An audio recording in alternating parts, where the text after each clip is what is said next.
जिला अबकारी अधीक्षक सीताकांत मुदली निर्देश क्रमे पाटनागड़ अबकारी विभाग अधिकारी नेतृत्व में पाढेल पांची झाल अंचल पेट्रोलिंग करथिबा समय विश्वस्त सूत्र खबर पाई देशी मद और महिला पक्ष रखिथिबा खबर पाई चढ़ाऊ कर संकीर्तन घिबेला नामक युवक को गिरफ्त कर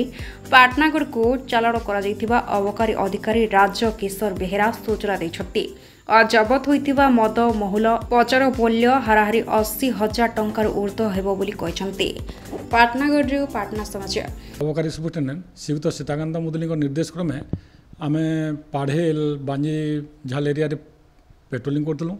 से टाइम खबर पाइलु जे गोटे जगह आईडी लिकर जड़े किसी गच्छित रखी बोली आम सागे सागे गलु से जगह से स्पॉट को पहुँची रेड कलु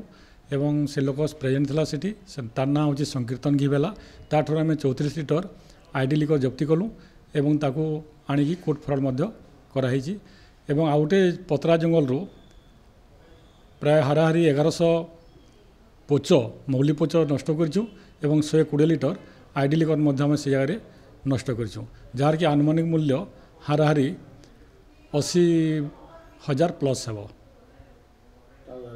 ताकू अरेस्ट करी से लोक को जिन धरा पड़ा ताकू अरेस्ट कर कोर्ट फरवर्ड कर।